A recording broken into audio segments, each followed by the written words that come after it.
ஆக்கிரமிப்பு காஷ்மீரில் தீவிரவாதிகளுக்கு பாகிஸ்தான் ராணுவம் பயிற்சி தரும் முகாம் மீது தாக்குதல் நடத்தப்பட்டிருக்கிறது. மேலும் இது தொடர்பான கருத்துக்களை நம்மோடு பகிர்ந்து கொள்வதற்காக கர்னல் திரு பிரின்ஸ் நம்முடைய தொலைபேசி வாயிலாக இணைந்திருக்கிறார். வணக்கம் சார். ஆபரேஷன் சிந்தூர் அப்படிங்கிற இந்த தாக்குதலை தொடர்ந்து தற்போது மேலும் சில இடங்கள் மீதும் இந்த தாக்குதல் நடத்தப்பட்டிருக்கிறது. இந்த எல்லை கட்டுப்பாட்டு கோடு பகுதிகளில் இந்த மாதிரியான சூழ்நிலை நிலவும், இதை இந்தியா எப்படி கட்டுக்குள் கொண்டு வரவிருக்கிறது சார்?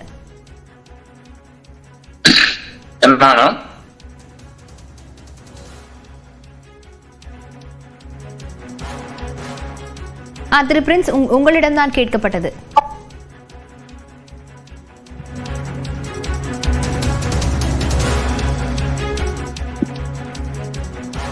கேள்வி எனக்கா?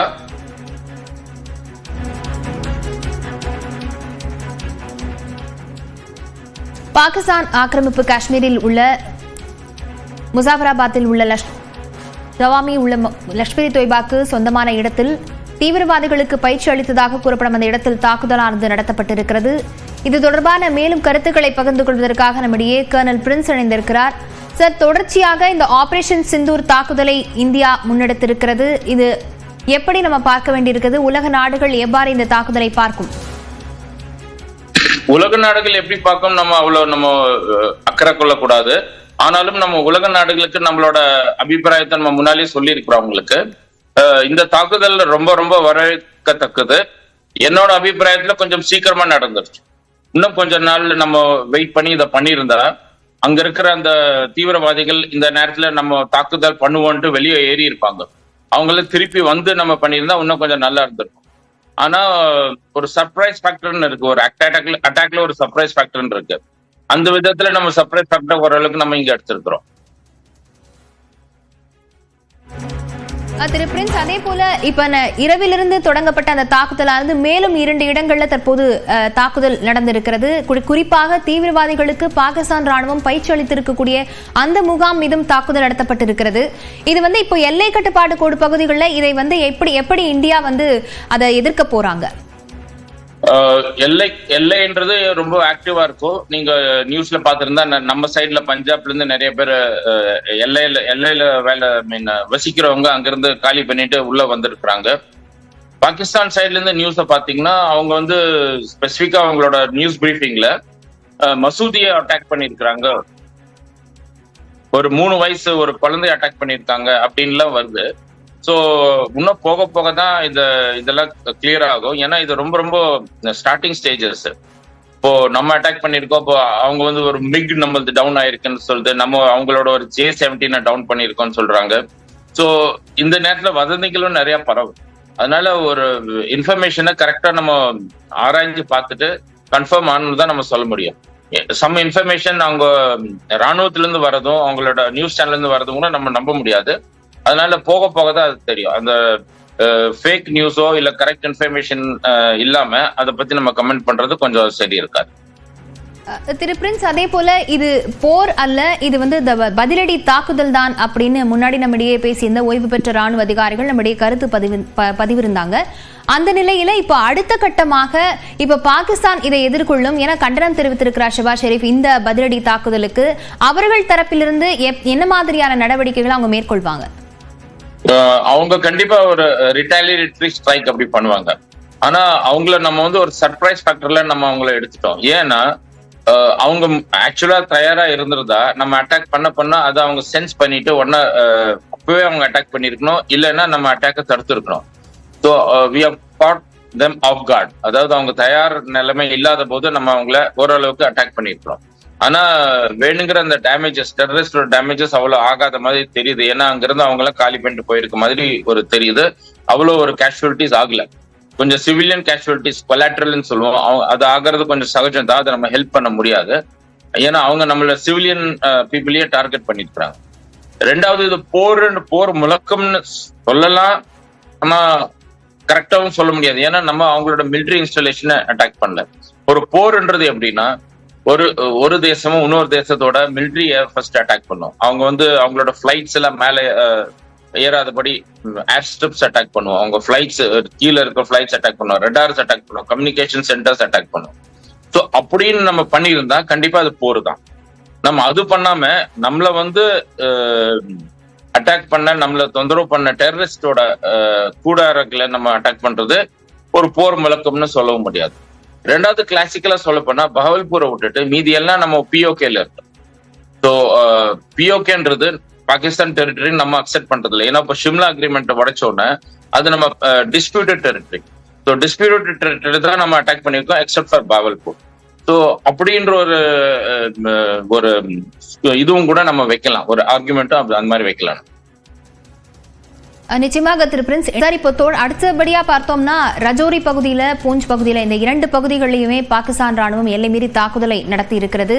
இதற்கு இந்தியா எப்படி பதிலடி கொடுக்கும்? ஏன்னா நீங்க முன்னாடி சொன்னது மாதிரி ஒருவேளை அவங்க தாக்குதல் வந்து கண்டுபிடிச்சிருந்தாங்க அப்படின்னா அதுக்கான பதிலடி தாக்குதல் அவங்க ஏற்படுத்தி இருக்கலாம், இல்ல தடுத்திருக்கலாம் அப்படின்னு சொல்லியிருந்தீங்க. ஆனா இவங்க எல்லை மீறி தாக்குதலில் ஈடுபடுகிறார்கள். இதை நம்ம எந்த ஒரு சமிக்கையா எடுத்துக்கலாம்? இது வந்து நாங்க இருந்த இடம் வந்து ரஜோரின்றது ஹெட் குவார்டர், பூச்சுன்றது மேல இருக்கிற இன்னொரு அது ஒரு ஹைட். இது ரெண்டுமே பார்டர்ல இருக்கு. ரஜோரி கொஞ்சம் உள்ள இருக்கு, அப்புறம் மேண்டர்னு ஒரு இடம் இருக்கு, அப்புறம் இந்த பூஞ்சுன்றது பூரா மவுண்டன்ஸ். அந்த இடத்துல இந்த இடத்துல நம்ம கிராஸ் பார்டர் ஃபயரிங் நடத்திட்டு தான் இருப்போம்.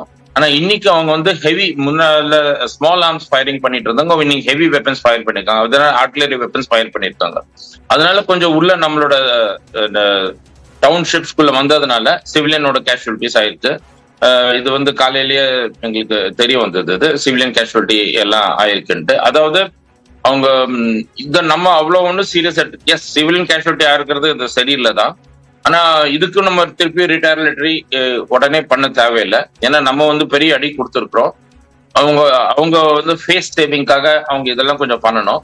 இது நம்ம பொறுத்து இருந்து, ஏன்னா எஸ்கலேட் பண்ணக்கூடாது. நம்ம இதை பொறுத்து இருந்து என்ன பண்ணணும்ட்டு நம்ம அதை யோசிக்க வேண்டியது. நான் சொல்றது ராணுவமும் லீடர்ஷிப்பும். இது வந்து நம்ம பெருசா எடுத்துக்க கூடாது. ஏன்னா அவங்களும் ஒரு ரிட்டாலியேட்டரி ஸ்ட்ரைக் பண்றதுக்கு நம்ம ஓரளவுக்கு அந்த குஷன் கொடுக்கணும். அப்ப நீங்க சொல்வது போல அடுத்ததா இப்போ நடக்க இருக்கக்கூடிய மத்திய அமைச்சரவை கூட்டம் நடைபெறவிருக்கிறது பிரதமர்களுடைய தலைமையில. முப்படை தளபதிகளின் தலைமையில நடத்தப்பட்ட இந்த ஆபரேஷன் சிந்தூர் போல அடுத்த கட்ட நடவடிக்கைக்கான முடிவுகள் எடுக்கப்படலாமா? கண்டிப்பா கண்டிப்பா. ஏன்னா இது லைவா நடக்கணும். இன்ஃபேக்ட் ஒரு வார் ரூம்னு ஒண்ணு தொடங்கணும். அங்க வந்து பிரைம் மினிஸ்டர், NSA அவங்க எல்லாம் கண்டினியூஸ்ல அங்கேதான் இருக்கணும். ஸோ ஏன்னா இம்மிடியட் ரியாக்ஷன்ஸ் நம்ம பண்ணணும். ரியாக்ஷன்ஸை தடுக்க வேண்டிய நிலைமை வரும். அவங்க அந்த ஸ்ட்ரைக்ஸ் பண்ணும்போது நம்ம அங்க சிவில் பாப்புலேஷன் இன்னைக்கு சாயந்தரம் நம்ம ஒத்திக்க வச்சத அது நம்ம லைவா அது இம்ப்ளிமெண்ட் பண்ற ஒரு சான்சஸ் இருக்கணும். அதுக்கு தகுந்த ஆர்டர்ஸ் பாஸ் பண்ணணும். அதனால ஹோம் மினிஸ்டர் அங்க இருக்கணும், எக்ஸ்டர்னல் அஃபேர்ஸ் மினிஸ்டர் அங்க இருக்கிற சிச்சுவேஷனை இது பண்ணி வெளிநாடுகளுக்கு ஒரு இன்ஃபர்மேஷன் பண்ணணும். அதனால கொஞ்சமா இது ஸ்லோலி எஸ்கலேட் ஆகுற மாதிரி தான் தெரியுது. அதனால அடுத்த கட்ட அவங்க முடிவு, நீங்க அவங்க 10 மணிக்கு ஒரு மீடியா பிரீஃபிங் இருக்கு, அதுக்கு முன்னாலேயுமே அவங்க தொலைபேசியில பேசுறதுக்கு சான்சஸ் இருக்கு. இது அப்படியே போயிட்டு இருந்தா அவங்க கண்டினியூஸா ஒன்னாவே உட்கார்ந்து இந்த வாரை வந்து கண்ட்ரோல் பண்ற ஒரு நிலைமை வந்தாலும் வரலாம். திரு பிரின்ஸ், ஒரு காமன் மேனா இப்ப பாக்குறப்போ நமக்கு முதற்கட்டமா எப்படி புரிஞ்சுக்க வேண்டியிருக்கு அப்படின்னா, இப்போ நம்ம வந்து இந்தியாவுடைய ஆபரேஷன் சிந்தூர் அப்படிங்கிறது அந்த டெரரிஸ்ட் இருந்த பிளேசஸை வந்து தாக்குதல் நடத்தியிருக்கோம். ஆனா இப்போ பாகிஸ்தானை பொறுத்த வரைக்கும் அவங்க ஆர்மி எல்லை மீறி வந்து சிவிலியன்ஸ் மேல தாக்குதல் நடத்துறாங்க. இதை நம்ம எப்படி புரிஞ்சுக்க வேண்டியிருக்கு, இதை இந்தியா எப்படி எதிர்கொள்ளணும் அப்படின்றத தெரிஞ்சுக்க வேண்டியிருக்கு. ஏன்னா ரெண்டு நாட்டோட நெரேட்டிவ்னு சொல்லுவோம், ரெண்டு நாட்டோட செய்திகள் வந்து மாறுபட்டு வருது. நம்ம வந்து டெரரிஸ்ட் அட்டாக் பண்றோம், அவங்களோட மீடியா பிரீஃபிங் நான் கேட்டேன். மசூதியில வந்து நம்ம குண்டு போட்டிருக்கோம், ஒரு 3 வயசு குழந்தை இறந்து போயிருக்கு, ஒரு 8 வயசு ஒரு பையனை அடிச்சிருக்காங்க, ஒரு இடத்துல இன்னொரு மசூதியில குண்டு போட்டிருக்காங்க, 2 பேர் தான் செத்துருக்காங்க, 2 பேர்ல ஒரு குழந்தையும் ஒரு அவனோட அண்ணனும் இறந்துருக்காங்க, இப்படி எல்லாம் அவங்க சொல்றாங்க. அதனால அவங்க என்ன பில்டப் பண்றாங்கன்னா, நம்ம டெரரிஸ்ட தாக்கல, நம்ம வந்து சிவிலியன்ஸை தாக்கணும்னு சொல்லியிருக்காங்க. அதனால நம்ம சிவிலியன்ஸை அவங்க தாக்கும்போது, அவங்களோட சிவிலியன்ஸை தாக்கும்போது அவங்களும் அதை பண்றதுக்காக அவங்களுக்கு ஒரு எக்ஸ்கியூஸ், ஒரு ரீசன் கிடைச்சிடும். அதுதான் அவங்க இப்ப பண்றாங்க ரஜோரி பூஞ்ச் செக்டர்ல. அதனால பதிலுக்கு பதில் அந்த மாதிரி நம்ம போகாம ஒரு பிரேக் மாதிரி அப்படி கொடுத்து, ஏன்னா நம்ம வேணுங்கிற ஒரு இதை நம்ம அச்சீவ் பண்ணிட்டோம். நம்ம என்ன சொல்ல வரமோ உலகத்துக்கு அதை நம்ம சொல்லிட்டோம். நாங்க சும்மா இருக்க மாட்டோம், நாங்களும் தாக்குதல் நடத்துவோம்னு சொல்லியிருக்கோம். அப்புறம் திருப்பியும் நம்ம இன்டெலிஜென்ஸ், ஏன்னா ஒரு டெரரிஸ்ட் கேம்ப்னு நம்ம சொன்னது அது இன்னைக்கு ஃபுல் டெரரிஸ்ட் கேம்ப் இருக்காது. நம்மளோட துறையும் நம்மளோட சேட்டலைட் பிக்சர்ஸும் என்ன சொல்லுதுன்னு பார்த்துட்டு அதுக்கு தகுந்த மாதிரி லீடர்ஷிப் முடிவெடுக்கணும். அதுதான் நான் சொல்றேன். நிச்சயமாக திரு பிரின்ஸ் இணைப்பில் இருங்க, தொடர்ந்து பேசலாம். ஆபரேஷன் சிந்தூர் என்ற தாக்குதலை இந்தியா நடத்தி இருக்கிறது. அதனைத் தொடர்ந்து தற்போது ரஜோரி மற்றும் பூஞ்ச் பகுதிகளில் பாகிஸ்தான் ராணுவம் எல்லை மீறி தாக்குதல் நடத்தி இருக்கிறது. இந்தியர்கள் உயிரிழந்திருக்கிறார்கள்.